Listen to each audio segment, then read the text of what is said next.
वडोदरा महानगर पालिका में एक बार फिर नकली पत्रिका वायरल होते हुए चर्चा का विषय बना है, जिसमें 10 तारीख को आयोजित होने वाले वैसे सफाई कर्मचारियों के कायमी कार्यक्रम के बदले 9 तारीख की पत्रिका वायरल की गई थी। वडोदरा महानगर पालिका में नए बोर्ड का निर्माण होने के साथ आए दिनों कोई ना कोई विवाद घटित हो रहा है। ऐसे में 10वीं तारीख को सफाई कर्मचारियों को कायमी करने के लिए कार्यक्रम की पुरानी पत्रिका ही वायरल होते हुए विवाद घटित हुआ है। 10वीं तारीख को वैसे तो सफाई कर्मचारियों को कायमी करने के कार्यक्रम का आयोजन किया गया है, लेकिन किसी के द्वारा ये कार्यक्रम 9वीं तारीख को होने का दर्शाते हुए पत्रिका वायरल करते हुए कहीं ना कहीं कर्मचारियों को गुमराह करने की कोशिश की जा रही है। ऐसे में शहर के गांधीनगर गृह स्थित आज अधिकतम कर्मचारी 9 तारीख के उपलक्ष्य में इकट्ठा होते हुए कुतूहल का माहौल देखने को मिला था। वडोदरा महानगर पालिका को कोई ना कोई कारण के चलते बदनाम करने का इरादापूर्ण कृत्य बाहर आते हुए मेयर द्वारा इस संदर्भ में जांच की जाएगी और उसके बाद कसूरवार के खिलाफ पुलिस शिकायतें दर्ज करवाने की बात कही गई थी।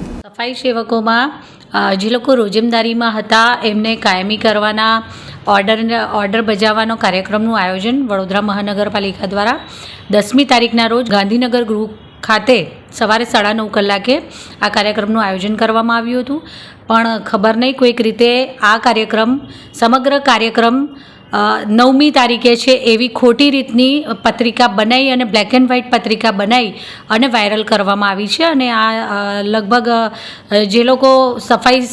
સેવકો તરીકેની કામગીરી બજાવે છે એમના બધા જ ગ્રુપોમાં આ પત્રિકા વાયરલ કરી દેવામાં આવી હતી। કોઈક રીતે અમારું ધ્યાન આ વિશે અમારા ધ્યાને આવતા તરત જ અમારા દ્વારા આ માહિતી પ્રેસમાં પણ આપી દેવામાં આવી છે કે આ જે કાર્યક્રમ છે 10મી તારીખનું આયોજન થયેલું છે તે 10મીએ જ આ કાર્યક્રમ થવાનો છે, જેમાં રોજમદારી પર વિવિધ વોર્ડમાં રોજમદારી પર કામ કરતા સફાઈ સેવકોને કાયમી કરવાના ઓર્ડર બજાવવામાં આવશે। ના હજુ સુધી કશી માહિતી અમને મળી નથી, પરંતુ અમે એના માટેની પોલીસ કમ્પ્લેન પણ કરવાના છીએ, જેથી કરી અને આ ઇન્ટેન્સલી કરવામાં આવ્યું છે કે કેમ, અથવા તો કોઈકથી ભૂલથી આ વસ્તુ કોઈક તારીખ લખવામાં આમ તેમ ભૂલ થઈ છે કે શું છે એ તેના મૂળ સુધી જઈ શકાય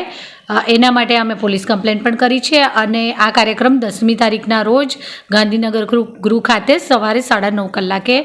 યથાવત જે અમારા દ્વારા નક્કી કરવામાં આવ્યો હતો એ પ્રમાણે